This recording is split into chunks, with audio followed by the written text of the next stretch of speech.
వైకుంఠ ఏకాదశి రోజు ఉత్తర ద్వారం నుండి దర్శనం చేసుకోవడం ద్వారా ముక్కోటి దేవతలను దర్శించుకున్న మోక్షం లభిస్తుందని పూజారులు చెబుతున్నారు. భక్తులకు ఎటువంటి ఇబ్బందులు తలెత్తకుండా అన్ని ఏర్పాట్లు చేశారు ఆలయ అధికారులు. ఉమ్మడి ఆదిలాబాద్ జిల్లాలో ముక్కోటి ఏకాదశి పర్వదినానికి సంబంధించిన మరింత సమాచారాన్ని మా ప్రతినిధి అరుణ్ కుమార్ అందిస్తారు. వైకుంఠ ఏకాదశికి ఉమ్మడి ఆదిలాబాద్ జిల్లా వ్యాప్తంగా కూడా వైష్ణవ ఆలయాలన్నీ కూడా ముస్తాబైనాయి. దీనికి సంబంధించి కూడా ఇప్పటికే కూడా ఉదయం 5 గంటల నుంచి కూడా భక్తులు భారీగా కూడా బారులు తీరి కూడా ఏదైతే దైవ దర్శనానికి అయితే క్యూ లైన్లు ఉన్నటువంటి పరిస్థితి కొనసాగుతుంది. దీనికి సంబంధించి మనం మంచిర్యాల జిల్లా కేంద్రంలోని విశ్వనాథ ఆలయంలోని ఈ ఆలయంలో కూడా భారీగా కూడా భక్తులు అయితే దైవ దర్శనానికి క్యూ లైన్లు ఉన్నటువంటి పరిస్థితి. దీనికి సంబంధించి మన దగ్గర కొంతమంది భక్తులు ఉన్నారు. నిజంగా వీళ్ళ అభిప్రాయాలు ఏంది, వీళ్ళ మనోభావాలు ఏందని తెలుసుకునేటువంటి ప్రయత్నం చేద్దాం. చెప్పండి, ఎక్కడి నుంచి వచ్చారు, ఎప్పుడు మీరు దర్శనం చేసుకున్నారు?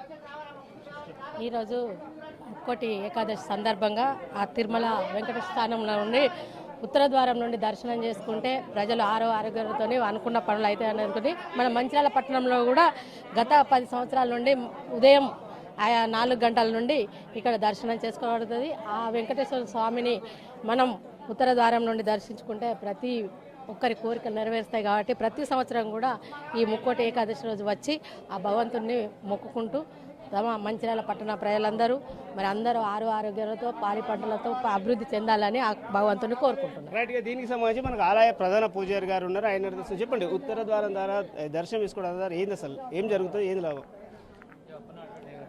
ఈ ఉత్తర ద్వార ప్రత్యేకత ఏమిటంటే తాను ఈ కలియుగంలో కానీ ఏ యుగంలో కానీ ముక్కోటి దేవతలకు కూడా అయినటువంటి కృపను ఆ నారాయణుడు కల్పిస్తాడట. ఈ మనకు కలియుగంలో వేయించేసి ఉన్న ఈ మత్స్య లోకంలో అంటే మానవ లోకంలో తాను అర్చామూర్తిగా ఉన్నాడు.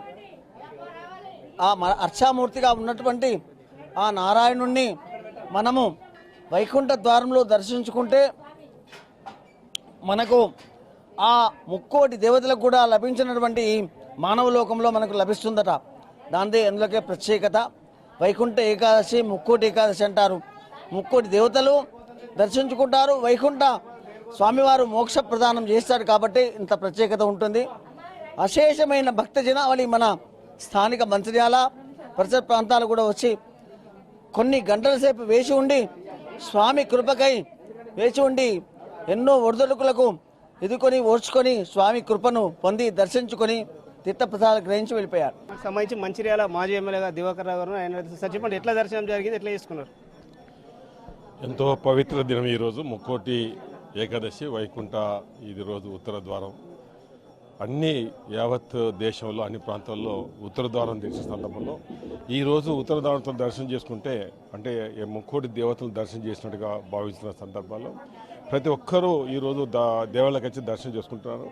ఈ సందర్భంలో మంచిర్యాల దేవాలయం కూడా పెద్ద ఎత్తున భక్తులు రావడం, తర్వాత పెద్ద ఎత్తున ఇక్కడ అలంకరణ చేయడం, ప్రతి ఒక్కరికి ఈరోజు దర్శనం చేసుకుంటే ఎంతో ఎంతో మేలు జరుగుతున్న ఆలోచనతోటి చేస్తున్న సందర్భంలో ఈ సందర్భంలో ముక్కోటి దేవతల కోరదల్లా మన మంచిర్యాల ప్రాంతం అంతా సుఖంగా సంతోషంగా నిండుగా అందరూ 100 ఏళ్ళు ఆయుష్ ఉండే దిశగా, సకాలంలో వర్షాలు పడి ఈ ప్రాంతం అంతా సస్యశ్యామలు ఉండే దిశగా ఈ ప్రాంతం కానీ ఈ రాష్ట్రం ఉండాలని ఆ ముక్కోటి దేవతలు కోరుకుంటూ పెద్ద ఎత్తున వచ్చిన భక్తులందరికీ మరొకసారి ముక్కోటి ఏకాదశి శుభాకాంక్షలు. Thank you sir. ఇదైతే దీనికి సంబంధించి కూడా మన దగ్గర మరికొంతమంది భక్తులు మీరు చెప్పండి, అయ్యప్ప ఎట్లా దర్శనం చేసుకున్నారు, ఎట్లా అనిపిస్తుంది? ముందుగా రాజ్ న్యూస్ ప్రేక్షకులందరికీ ముక్కోటి ఏకాదశి శుభాకాంక్షలు. అలాగే ఈరోజు ముక్కోటి ఏకాదశి సందర్భంగా వైష్ణవ దేవాలయాలు భక్తుల రద్దీ కొనసాగుతుంది. ఉదయం 4 గంటల నుంచే ఇక్కడ భక్తులు క్యూ లైన్లో వేచి ఉండి కొన్ని గంటల కొద్దీ వేచి ఉండి భక్తులు స్వామివారి దర్శనానికై వేచి ఉన్నారు. అలాగే ఎంతో ఓపికతో ఉన్నటువంటి మంచిర్యాల పరిసర ప్రాంత భక్తులందరికీ కూడా ముక్కోటి ఏకాదశి శుభాకాంక్షలు. అలాగే ఈరోజు స్వామివారికి ఒక పుష్పం సమర్పించినా కానీ ముక్కోటి పుష్పాలు సమర్పించినట్టు విధంగా దేవతలు మనందరినీ కూడా ఆశీర్వదిస్తారు. కాబట్టి భక్తులందరూ ఓపికతోటి ముక్కోటి ఏకాదశి సందర్భంగా స్వామివారిని దర్శించుకొని స్వామివారి కృపకు పాత్రులు కాగలరని మనవి. స్వామి శరణమయ్యప్ప. దీనికి సంబంధించి కూడా మన దగ్గర ఏదైతే భారీగా కూడా భక్తులు తరలివచ్చి కూడా ఏదైతే దైవ దర్శనానికి అయితే క్యూ లైన్లో ఉన్నారని చెప్తున్నారు. ముఖ్యంగా ఇప్పటికే కూడా మొత్తం కూడా ఏదైతే ఉమ్మడి ఆదిలాబాద్ జిల్లా వ్యాప్తంగా కూడా వైష్ణవాలయాలన్నీ కూడా ముస్తాబు చేయడం జరిగింది. భక్తులకు ఎటువంటి అసౌకర్యాలు కలగకుండా కూడా అన్ని ఏర్పాట్లు చేశామని చేస్తున్నటువంటి ఆలయ సిబ్బంది యువతో పాటు అదేవిధంగా కూడా ఏదైతే ఉత్తర ద్వారం ద్వారా దర్శనం చేసుకుంటా కూడా సుఖ సంతోషాలు జరుగుతాయి, కుటుంబాలు కూడా సుఖ సంతోషాలతో ఉంటాయని కూడా ఏదైతే ప్రధాన పూజారి గారు అయితే తెలుపుతున్నటువంటి పరిస్థితి. Camera person Srinivas, Arun Kumar, Raj news, Mancherial.